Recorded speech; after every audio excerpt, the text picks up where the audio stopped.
Professor Johnson. Yes. Are you sure your name is Mr. Johnson? You had dark hair. Oh, you mind me asking? Oh my God, you're the one. My name is Omar Ortiz. I love your class. I love when they train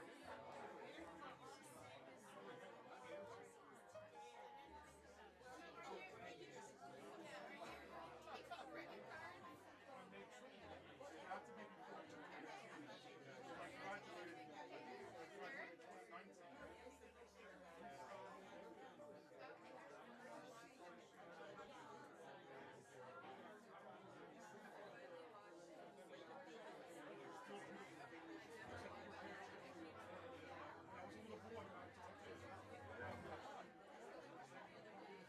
God willing, I will graduate in May.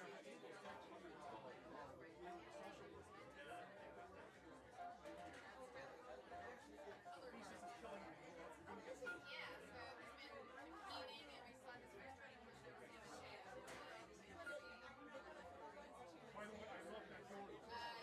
You're one of the older, don't tell me his name.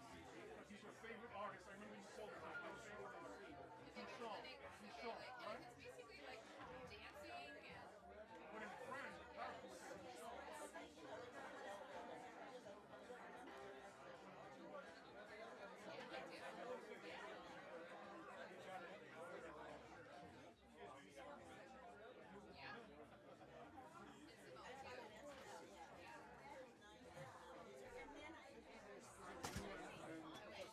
So let's see. Can anybody hear me out there? Hello, everybody. Hello, hello, hello. Hey, everybody. Can we all settle down for a minute? Let me get your attention. You don't have to wave at me. I'm waving at you. Ladies and gentlemen. Yeah. Hey, Michael, you want to turn down the music? Esther, Michael, you want to turn down the music? Just wait. It's going to take a minute. All right, ladies and gentlemen, we got a lot of people out here tonight. Why doesn't everybody who's already claimed a chair sit in it? And everybody who can find a chair, well, so that we know how many more chairs we need. So can we do that? Can we fill up these chairs very quickly and we'll get this show on the road? Once we have them full, we'll figure out where to put the few chairs that haven't been opened, and we'll figure out where to put some stools, and we'll do the best we can. But first, we need these chairs full. Who's sitting in this front row? Oh, that one chair is the one Jan and I are both using. Do you need them? Yeah, why don't you give them to audience? All right. The writers are sacrificing themselves for the public. So there's 2 chairs free in the front row. There's a chair right here that's apparently claimed but not occupied, so let's get it occupied. Jan, we've stolen your chair away. You're up here. We'll get stools for you to sit off to the side or something. No, we've stolen your chair, Jan. Jan, we've stolen your chair. You don't get a chair. Come on up here. We'll find a place for you to roost. Who's going to take those front 2 seats that the writers have graciously given up?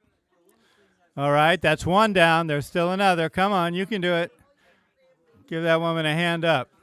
Take that chair. Okay, now, are there any empty chairs in the main sitting space there? Well, somebody apparently is there. Who is in the room? Yeah, whose chair is that? We don't know. Oh, it is. Okay. It's whose? Where is that person? They're coming or they're not here yet? They're here. Let's get them in the chair. Then I'll know how many chairs I got to get. Okay, I'll subtract 1. All right. So, okay, she's buying a book. She gets a free pass.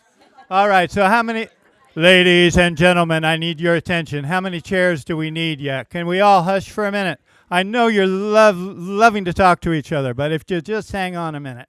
How many chairs do we need? We need 2, 4, 6, 8, maybe 10 chairs? Okay, great. We'll get them going. All right, we're going to inch the volume up on this mic for the readers when they start, but they're going to wait just a minute while I fill the aisle with a few more chairs and find some stools, okay? Great.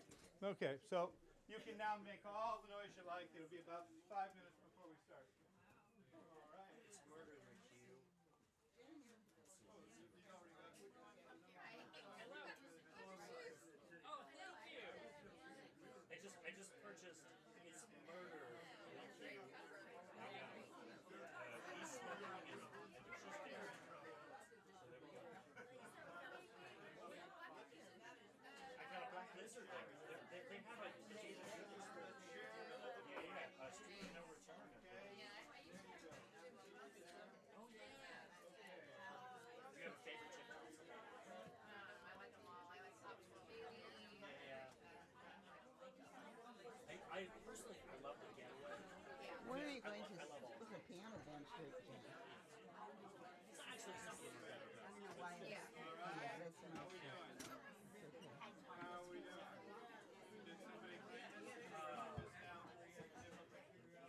I worried you wouldn't have an audience. I mean, okay, wait. There's the Getaway, which was made to a movie with exactly, and who's the other one that was made with Johnny Cusack? And what was that movie? Jim Johnson movie. Is this on? The Grifters. Professor, can we take a picture together? Sure. Sure. Okay.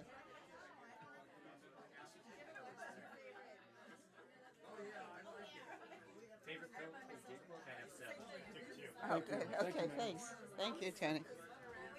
Well, I mean, the man in the Is this on? Is it? Okay. All right. I want everybody to fall into this hole here. You guys are good with that? Yeah, we're good. We're okay. Hi. Hi. You okay? Yeah, I am. Good. Okay. Okay, I'm going to do this for a minute. Do it like that. Okay, you don't need to get any closer to it than that. Really, just talking like Yeah, this? and I'm going to go work the volume control. So don't trust me on it. Okay. Okay? All right. I'll give you a thumbs up when it's just right. I'll do, okay. All right. I have to get all the way back there. All right. So I can start talking. I have to get all the way back I there. know. I got it, Eric. And then you can start But talking. oh, all right. As soon You. as I get back there, because I need to adjust the volume back here. It's a matter of IQ. Okay. Yeah.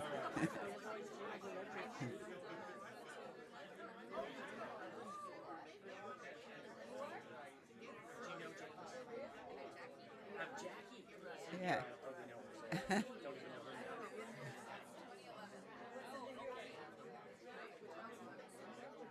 My wife is part of the Good evening. Hello. I think Eric has me adjusted.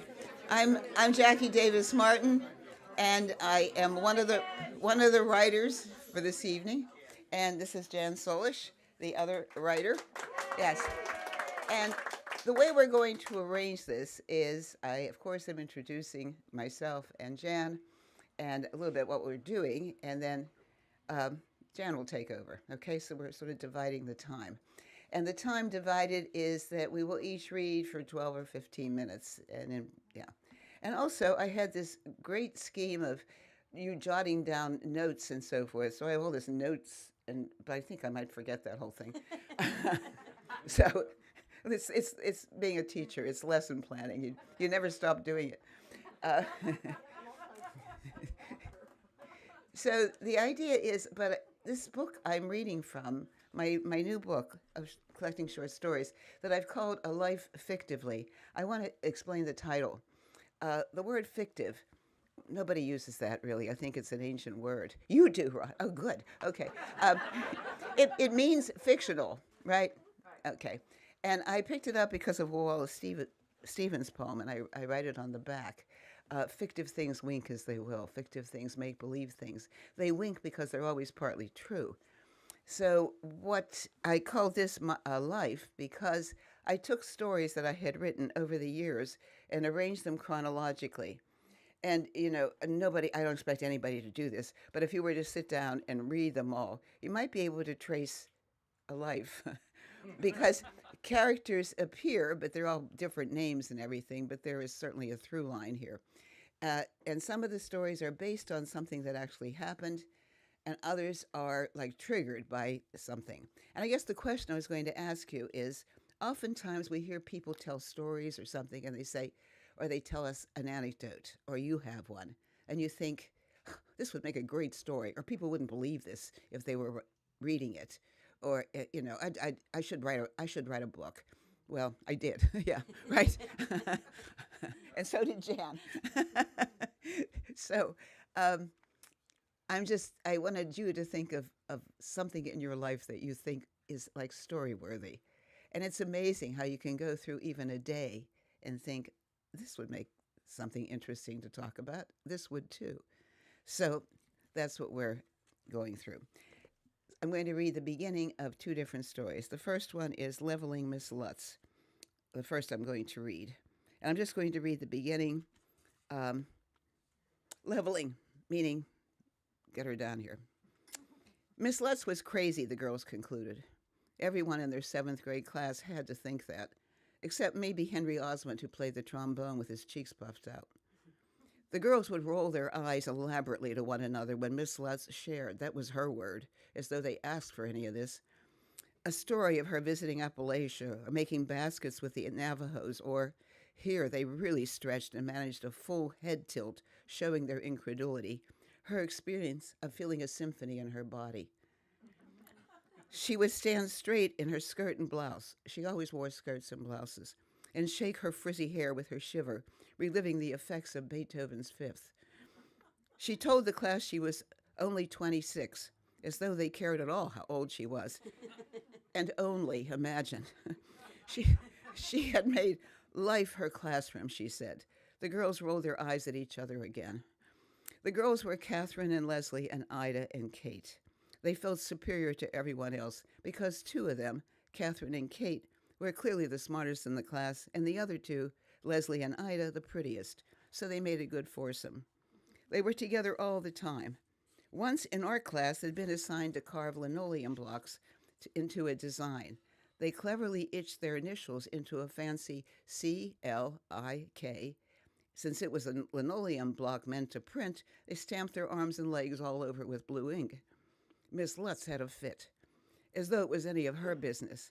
When they returned to her classroom, that was another thing. They were stuck with her all day, except for escaping for music and art occasionally. She pulled them by the hands to a large, unfinished room adjacent to their classroom. There she arranged 5 chairs in a circle and talked about exclusion and what a clique was. She kept saying clique, which made the girls giggle. Even more amusing was the way Miss Lutz kept leaning around them to tell the rest of the class, who were tilting their chairs to peer through the open door, to work on their assignment. Their assignment was to write letters to opera stars and classical musicians in hopes they would write back. Look what you've done to your bodies, Miss Lutz said, glancing down with true sadness at Leslie's and Ida's pretty bare legs, all marked up with blue stamps, then back up to the ink-smudged, chubbier arms of Catherine and Kate. Worse, she reminded them, was to show off, to act as though they were better than everyone else. Their punishment would be to sit out the whole day marked with their own conspicuous artwork and think about what it meant. They themselves could decide whether they'd go home that way. They wouldn't. They all knew that. Another time when Miss Lutz had taken them to the Heinz pickle plant for a tour. Really, she thought up the most boring things to do. The girls helped themselves generously to the pickle pins set out in wooden barrels at the door. The pins were miniature plastic pickles attached to a safety pin. Really cute, except who would wear them? Catherine and Kate stuffed their pockets, and Leslie and Ida followed suit. Some traitor on the bus, no doubt Henry Osmond, told on the girls, told Miss Lutz they'd taken more than their fair share. Another talk. Miss Lutz never yelled, just gathered them in the circle again, their bodies slouched against the onslaught. She would find boxes, she said. Each girl could package up the pickle pins she stole in her own individual box and write her own individual letter of apology to H.J. Heinz. They couldn't believe it. You may each keep 1 pickle, she said, to wear. Miss Lutz was exhausting. Why couldn't she just teach? They'd have a rabbi, a priest. They had to discuss everything. The final straw came when she asked all the girls in the class to stay in the room for lunch, pushing the tables together and unpacking her own brown bag, sitting down with them. We're all women, she said, and we're going to talk about our bodies. The girls, the clique, widened their eyes in alarm, even shame for Miss Lutz. Was she serious? Has anyone here started menstruating, she asked. She bit companionably into her thick tomato sandwich. No one said anything. Catherine had, in 6th grade. It was a bitter and embarrassing experience, and she could barely stand to tell her mother. At the lunch table, her face turned hot, as did Leslie's. Leslie and Catherine were the only clique members with periods. Miss Lutz smiled inquiringly in their direction. Most of the girls, there were 14 altogether, averted their eyes. The only sounds were the unfolding and refolding of wax paper and some soft giggles from Alice and Patty, who were short and skinny and didn't even wear bras. Well, Miss Lutz said, as she sliced an apple with the paring knife she always brought with her, I experienced the proud onset of menses at age 12. Miss Lutz looked from girl to girl and waited, but her admission invited no response. We'll continue the Menses discussion next month, she said. It's what Menses means. She pushed the pile of slices to the middle of the table. Would anyone like some? They all shook their heads. No thanks. It was Catherine who thought of the plan. She had first entertained the notion, she said, when they sat in that extra room for the tattoo lecture. Kay quickly agreed to it, and Leslie and Ida saw the comedy effects, too. In the girls' bathroom, where Catherine hatched the idea, they leaned against the white sinks, stifling giggles as they plotted Miss Lutz's tripping up, making a fool of herself. Around them, towels and porcelain gleamed and sparkled, the high windows large and clean. That was it. The school was new. The furniture new. The teachers, too, knew, they thought, and some of the work was not finished at all, which was the case of that room adjacent to their 7th grade classroom, the one where they'd been lectured. The room had subsequently been used by Miss Lutz to conference with the students. She's probably not supposed to be in that room, Catherine said, let alone have us sit in there. The floor's not finished. Catherine's dad was head custodian at another school, a fact that gave her opinions a decided clout. Okay, that's it. That school day, each of the girls peered into the Lutz room, as they quickly called it, assessing the most vulnerable part of the incomplete feeling, thinking how they might disguise it and lure the teacher in. Okay. That goes on, of course.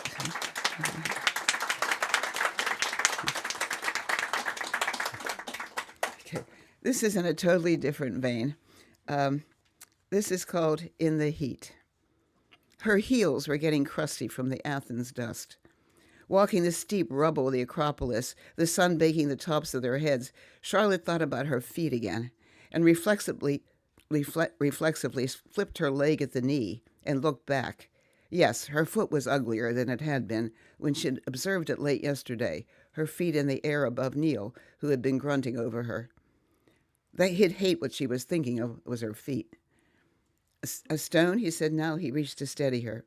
Her skin was bare and hot and wet with sweat. They surveyed the jagged hill they traversed.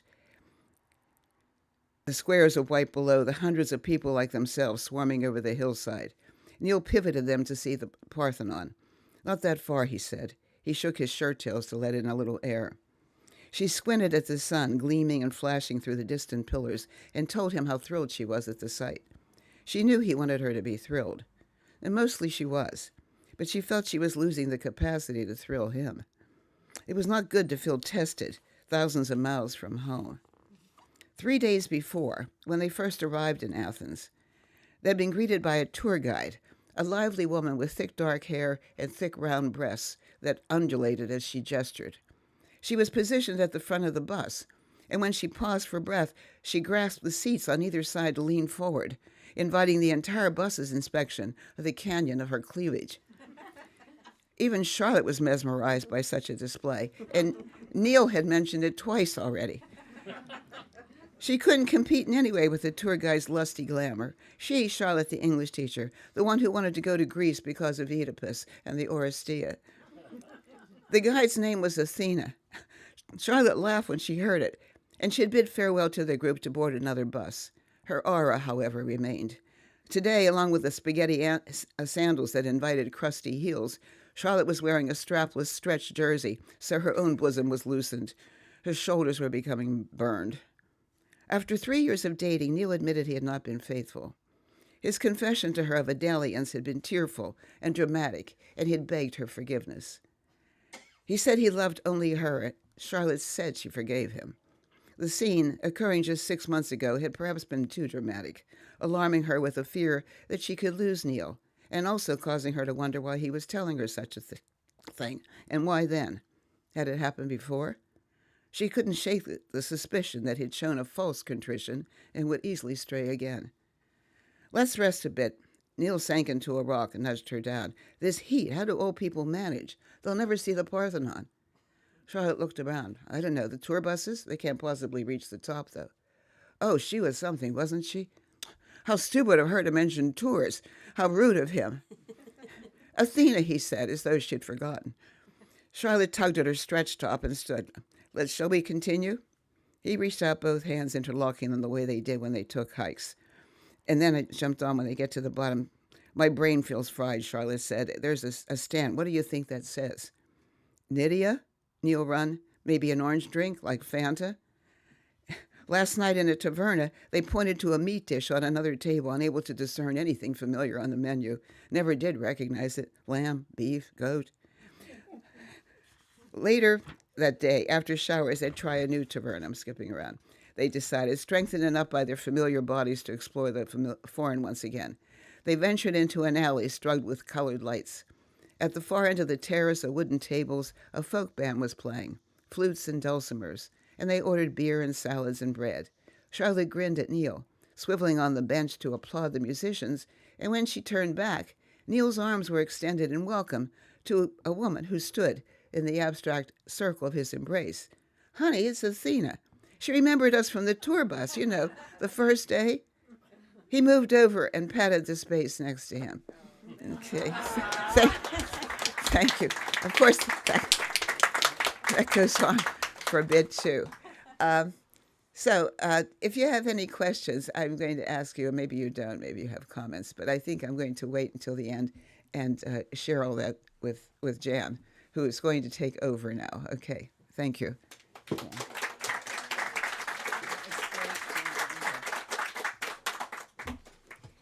Hello, everyone. Let me get on here. So I know it's been a really unsettled time, and I was sitting here listening to Jackie's wonderful writing and thinking, it's crazy out in that world, but here we are in Eric's, Bird, and Beckett all together, and we're in San Francisco. So what could be better than that? I'll give you a little background, and then I'm going to read 2 chapters. The time that is written about in this book is from 1976 to maybe 82. And I lived in San Jose with my mom and dad. I graduated from college. I got my teaching credential. And my friend Jay and I decided that we were going to move to San Francisco. And I don't even know what we were thinking. It's crazy. But we drove up to San Francisco numerous times. We always ended up in the Vallejo Street garage because it's the only place Jay knew, which meant that we lived in North Beach. Well, we didn't know how wonderful that was going to be. So we moved into this little gray Victorian on Greenwich Street, right under Coit Tower. I desperately wanted a teaching job, and it was right after Prop 13. So there was a glut of teachers. They had all been laid off, and there just wasn't anything available. Well, all through college, I was a cocktail waitress, and that's something you can always do. So I got a job at this little musical revue that I had never heard of called Beach Blanket Babylon. And it had been running about 3 or 4 years. It was great because it was close to where we lived, right down in North Beach. I had no idea what it was. The first night I worked there, I took a Greyhound bus up. That's how the story or the book starts, because we weren't moving in till the next week. And it was probably one of the first times I had ever seen a live musical. And probably it was the first time. My dad was in the Air Force. We traveled, we moved all the time. I had never, it was the most magical thing I think I had ever seen. I ended up working at Beach Blanket for 5 years. But during that 5 years, after some pretty horrific part-time jobs, selling encyclopedias being one, probably the one that pushed me over the edge. And that's in here too. I got a job teaching kindergarten I don't name it in the book, but it was at St. Bridget. You all are familiar with it. It's on Broadway and Van Ness in the city, here in the city. And so by day, I was a Catholic school kindergarten teacher. I had 40 children in my class all day. And at night, I was what we were called was La Bambas. And La Bambas wore leopard dresses, real mink stoles, tons of rhinestones, and that was my night job. And as far as I was concerned, I had the absolute best of both worlds. So this story is called The Almost Dark House. Jay and I are happily ensconced in North Beach, and Jay is ecstatic. The wild and wonderful Castro scene with gay bars and bathhouses is in full glory, and he's not in Kansas or San Jose anymore. I am happy, although a bit homesick. At times, my close friends, my parents, and anything familiar seems much further than an hour away. I'm kind of lonely. Having never worked in a theater before, I am learning that the cast and crew form their own family. I am a La Bamba, and I am made to feel part of the family from the beginning. On my first week, one of the band members took me to the Copper Penny Diner on Geary Street for coffee and apple pie after a show because he said it would remind me of San Jose. Then there are the several times a week cast and crew gatherings at Little City Bar to chat and decompress after the show. Coming to work one early foggy evening, things seemed typical for a Saturday evening. The line for the 8 o'clock show snakes around Green Street and past Cap's Corner as usual. Joe Cap, standing at the door of his restaurant, fedora on head, stogie in hand, regaling all within earshot with all sorts of stories and mildly off-colored jokes. Millie, the flower lady, beret jammed on her curly dyed black hair, is working the line, selling posies. I stop to say hi as she slips me a flower to pin on my mink. Inside, the feeling is one of suppressed energy. Richard, the night's front door ticket taker, is deep in conversation with Jake, the house manager. John, the backstage manager, rushes past me without even a hi. Bob, the bartender, is nowhere to be found. The mood seems serious. No one has died, have they, I wonder? I go up to the green room to change and see what I can find out. No La Bambas yet. Darn. Snagging the cleanest mink and my favorite leopard dress are the great benefits of being the first La Bamba at work. I quickly do my makeup, clip on some gaudy rhinestone earrings, and hurry downstairs to find Bob, hopefully behind the bar. Ha, pay dirt. There he is, setting up glasses. His face lights up when he sees me. He pulls me into the tiny back bar area and shuts the folding door separating us from the front of the house. You won't believe this, he says, his blue eyes shining. Jake, the house manager, apparently and unbelievably mixed up dates for a private show. This means that the second show tonight is entirely empty. There are no tickets sold for it. Now, in those days, the second show was sold out weeks in advance. How had Jake created such a mess? Truly shocking. Jake was kind of new. He had been there longer than me, but not by much.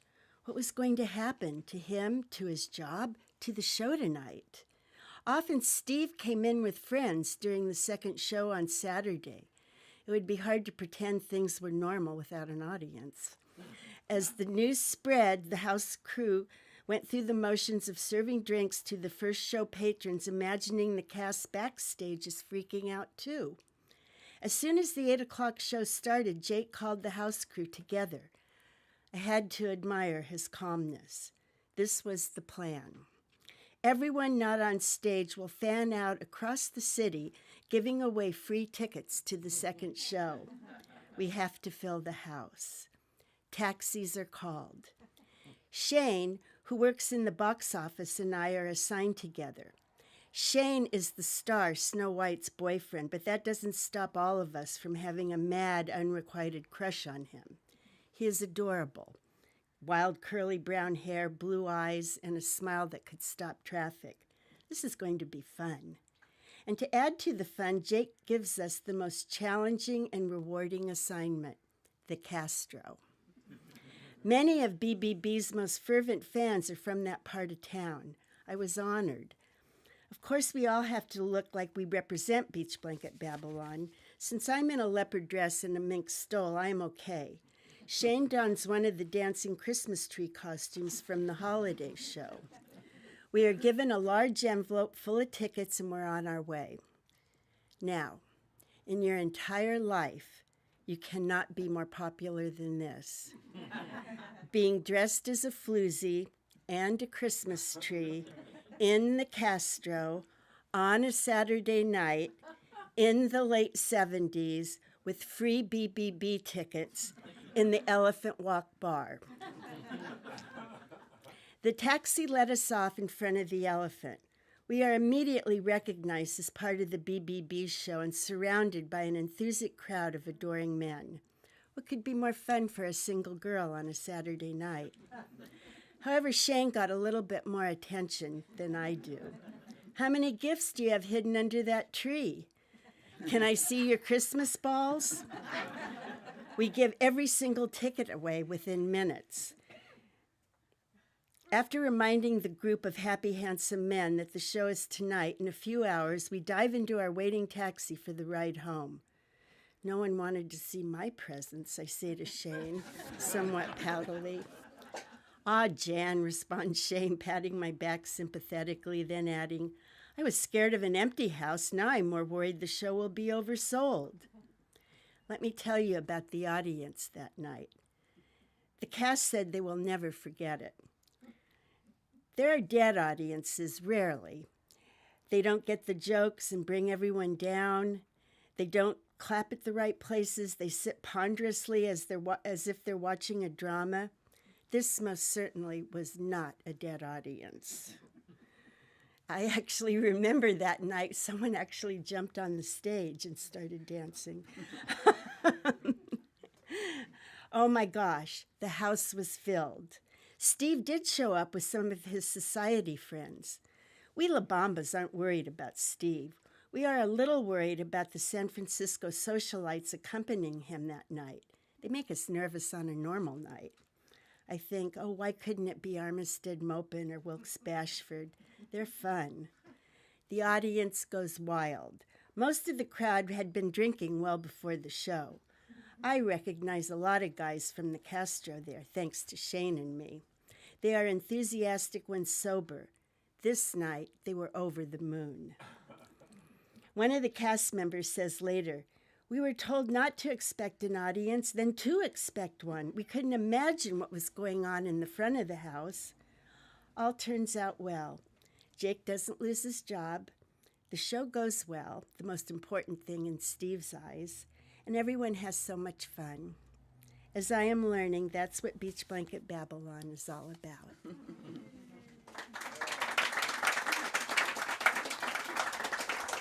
And this last one I'm going to read, called Heart of Gold, you may have heard it before, but since there are special guests here tonight, mainly my roommate Jay from those days and his husband Cliff, I like to read this one because it embarrasses the heck out of him. We have one show each week for families, which means that no alcohol is served, so the tips are awful. We still wear the leopard dress, the rhinestone jewelry, and the mink stole. With all the red wine spills on them, the stoles kind of resemble roadkill. We carry a small round tray with an ashtray holding change. We have 10 $1 bills, 2 5s, a 10 folded around the ring finger of the hand that held the tray. The age-old cocktail waitress setup. Instead of 4 La Bambas working the floor, there are only 2 of us. We serve Coke and Sprite. Not a particularly fun way to spend a Sunday. After our little spiel of selling Cokes and Sprites to hyped-up kids and their parents, we go backstage, fill our trays with cupcakes, and open the show by slinking on stage with the band. In this incarnation, they're the Blues Brothers, and cheerfully toss cupcakes to the crowd.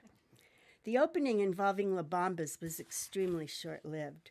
One crowded Saturday night, one of us La Bambas threw a chocolate cupcake that landed frosting down on a San Francisco socialite's designer dress. And it was Ann Getty. but I didn't put it in here. On this particular night, about 15 minutes before the start of the show, Bill the bartender calls me over for a phone call. Phone call? Not likely. Bill drags the phone receiver on its stretchy, curly cord over to me. Ah, the breathless voice of my roommate, Jay. It seems that Jay had taken a leisurely Sunday shower. Then he dries himself off, puts a towel around his waist, takes the wet bath mat out onto the back porch to dry, carefully shutting the door behind him. It locked. In the flat below us, our two elderly women neighbors, Della and Frances, are playing their usual Sunday afternoon game of pinochle. Jay calls hysterically from Della's phone. Yes, they recognized him when he knocks on their back window, and they let him in. Jay needs me to come home now to let him back into the apartment. My mind whirs. I can't walk home and back in 15 minutes before the show starts and my cupcake throwing duties commence. It's pretty hard to miss one of two cupcake throwers. Steve didn't like anyone messing with his show. Jay, calm down, for God's sake, I say, trying to give myself time to think. An idea is coming to me. People are still arriving by taxi to the theater. I can grab one of the open cabs, make it home, unlock the door, and be back for the cupcakes. Okay, Jay, but you so owe me. I grab my keys from behind the bar. Still clutching my cocktail money between my fingers, about $30, I race for the door. A couple is just exiting the taxi. I slide smoothly into the back seat. 463 Greenwich Street, please, and hurry. The cab takes off with a screech. No words are spoken. In front of my flat, I lean forward. Please keep the meter running. I'll be back as fast as I can. I run in, pound up the stairs, and knock on Della's door. Della opens it. Why, hello, dear. Jan, is that you? Geez, I had forgotten how I was dressed. Apparently, the mink and leopard are quite a surprise. Then something else catches my eye. My hysterical roommate. There Jay sits in a big easy chair wearing, I believe, Della's robe, a big pink thing made of loopy chenille material. His legs are crossed. He's smoking a cigarette. Is that a glass of amber liquid on the table beside him while he laughs his big rambunctious laugh? Jay, Jan. He glances at Della and Frances, who are still staring at me in shock. She dresses that way for Sunday Mass, he explains to them. Then he smiles gently at me. I'm going to stay down here for a few minutes to talk to our wonderful neighbors. Do you mind running upstairs and unlocking the door for me? Thanks, sweetie. I grin through gritted teeth, muttering an obscenity under my breath. I bid good day to the ladies, run upstairs to our flat, unlock the door, and race for the cab. Sliding back in the seat, out of breath, I blurt out, back to Club Fugazi, please. We're halfway down the hill before I notice the meter is off. Now what? Excuse me, the meter is off? Yes, ma'am, no offense, but I can't charge you. That's the fastest job I've ever seen one of you ladies do. You must be really hurting to pull such a fast one. I let this sink in. My dress, the quick trip to the house and back to the club. I feel a warm flush on my face. I blurt, you don't understand. I teach kindergarten at St. Finbar. The cab lurches. Jesus, Mary, and Joseph. The driver crosses himself. What do those crooks pay you? I cross my legs and glance out the window. Absolutely. What did those crooks pay me? I wish I had a cigarette. I would slowly light it, inhale deeply, and blow smoke rings out the window if I'd known how. Not much, I reply. Hardly enough to feed me and my little girl Tiffany.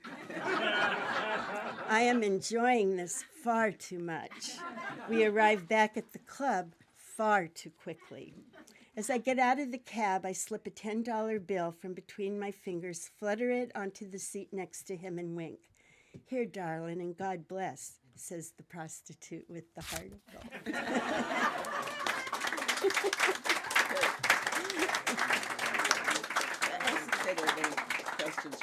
Any questions or comments?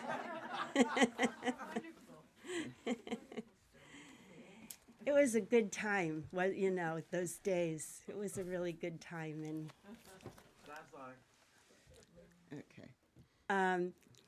does anyone have a story about how they came to San Francisco? How many are? Well, we're not going to hear it. I'm asking. Just show me. Okay. Why don't we put you two down on sort of a level Okay. here? So push that off to the side to the left, and we'll just. Oh, we'll just both of us sit on here. Yeah, that's That'll better. Okay. even things out. Okay. Okay. Thanks. How's that? Thanks. Okay. Sure. Okay. A round of applause. Oh, all right. Okay. Now that's good. Any questions about anything, really? What it's like to write a book, a memoir, a fictive story? Yeah. Well, we do have some writers here. Yeah, a number of Yeah, them. we do. Yes, I recognize them. Yeah. And no, I'm sorry. That was a good question. How many people, have stories about moving to San Francisco? Just about everybody does. Yeah. I was at some kind of a cocktail party where they were doing this icebreaker. You had to find somebody who did this and somebody who did that. Did you ever do that? And check them off. It's a way of talking to people. And there was one question of who's from San Francisco? And everybody's going around the room saying, did you find anybody from San Francisco? So most of us are from elsewhere. Well, it's a wild and crazy world out there, and I just feel so lucky that we're here. Yeah. Jackie and I have an old friend named Michelle, who I will not finish the name, but she writes a long book of stories a beautiful book of stories from Mobile, Alabama. And then she moves here and finishes the book. I don't know if you know that book or not, but what do you think of someone coming in here new and saying, I gotta write a book about that? Well, let them write it. No, I mean, it is interesting to have a story in your head, and then we have writers here to sit down and tell it. Yeah. Yeah. I think that, this is a 4-line poem that I start my book with that I love so much, and it's by Langston Hughes, which I'm sure you guys are all familiar with him. And, I don't even have to look it up. I went to San Francisco. I saw the bridges high, spun across the water like cobwebs in the sky. And Langston Hughes wrote that in 1939, I believe, and it was one of his first published poems in a children's book. And I was actually able to go on to Etsy and find a copy of the book, which I now have. But I think San Francisco's always had this mystique, this mystique about it. I also want to point out the difference here of what we're doing. Jan's writing a memoir, and lots of people think a memoir, you just sit down and talk about your life. Those of you who have tried this know that that's not the case. It's got to have a beginning, middle, and end, and a point. It's almost like a novel, except it's your own life. It has to have the arc. Yeah, it has to have the arc.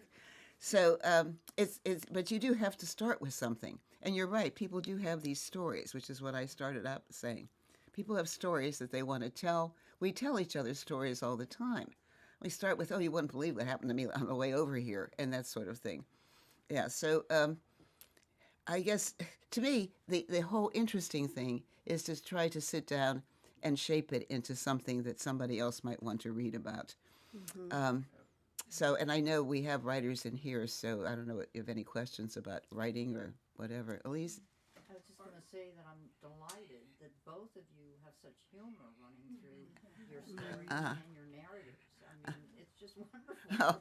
And I know Beach Blanket Babylon because I remember going there. Mm-hmm. And I took somebody who was sort of a prim and proper person, and they were totally shocked out of their heads.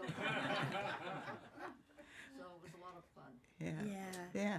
Were they wearing wearing the tall hats when you were working there? Yeah, they got taller and taller. I was there 5 years. They were on back braces. I'm not in the very beginning. When I first started, they were actually balanced on the cast member's head. But then as they got more elaborate, and if you went into Steve's office, it was a big room, not really an office, and it had drawings of hats everywhere. Oh, really? Yeah. Oh, wow. Yeah. Yeah. How many of you have been to Beach Blanket Babylon? Oh, Yeah, wow. I have too. Yeah, okay. So, yeah, we understand that. Yeah. Uh-huh. I saw it change over the years, of course. Steve died in, I believe it was 1992. He died of AIDS. But he was married to Joe Schumann Silver, who kept the show running all the years. But it lost some magic along the way. But that's just how everything goes sometimes, you know. And it still kept its craziness. Yeah, there's a part in the book where the day Steve died, he wanted the show to go on. And the cast was really upset because they didn't want to, but it was one of his requests that they do the show. So I remember one of them saying, well, God damn it, we're having the funeral on a dark day. What other kind of funeral is there? And I wasn't working there when he died. I was married and I had Brady, but I was still very close to most the people. And so I went to his funeral thinking it wasn't really going to affect me because it just seemed like such a different part of my life now where I was. And oh my gosh, it was the most amazing. Steve planned the whole thing. It was a production. It was at Grace Cathedral, and the whole cast stood around his casket singing, what's that song? You Will Never Walk Alone. Yeah, I mean, and then he had Val Diamond sing San Francisco a cappella, and she said to me, she said to Steve, actually, I can't do that. I'll start crying. He goes, well, wait to the end and throw in some heaving sobs. She wasn't happy about that. And she did it, though. She did it. That's great. That's great. Yeah. Okay, go ahead. Marianne. Yeah, I'm curious. It seems like you picked a certain time in your life to write about. And Jackie, are your stories, do they, but for some reason I think they cover an arc of your life. Right. Uh-huh. But these are short stories. You know, I have done the memoirs, but No, I know. Yeah. But you wrote the short stories over a long period. yes, but I didn't write them chronologically. It's just something that triggered the desire to write this. And so I would sit down and write the story. But the stories were not written for this book. I've written the stories, and I have in the back, most of them were published in like little literary journals and stuff. So I tried to collect them that represented a certain chronology. Yeah. But yeah, it's a different kind of thing. I think every writer has their own, way of doing it. I know I did the same thing. I wrote stories that I remembered. Is that right? I didn't know that. Yeah. Yeah, okay. Yeah, no, it was. And then we were both in a writing group with Adair Lara, was our teacher. And she just said over and over to me, it has to have an arc. It's tattooed in my brain. Yeah. So I had to take the stories and, put them in chronological order, basically. Yeah, right. You Right. know, Organization. yeah. Yeah. Do you consciously try to put a message, or I mean, not kind of theme is kind of general, but you take it, it's a story when you thought of, but do you try to interweave a message at the end? There's a point to the story. Can I answer that? Yeah. You're right. It has to have a point. Jan keeps saying it has to have an arc. There has to be like what we would call a desire line. Something happens to you, and something changes in your life, or you want something like her change to come to San Francisco, right? And then at the end, you've got to acknowledge what it is that sort of changed, that becomes the storyline. I mean, you desire something. You desire what you're looking for. In this case, her design line is really clear in this. She wanted a good job, a teaching job. Texas to North Beach. Yeah. But why San Francisco? Oh, what was the emotional? I'm sorry. Oh, no, listening to you, Jan, and knowing you, living next door to you, what you've said so far is my mother's fantasy. And so it's just so she has other derivatives of Northern. She first came out here when she was 21 from a Catholic girls' school in Iowa for a summer job working at the Cal Neva at Tahoe. Wow. And her first memory was the Golden Gate Bridge is in gold.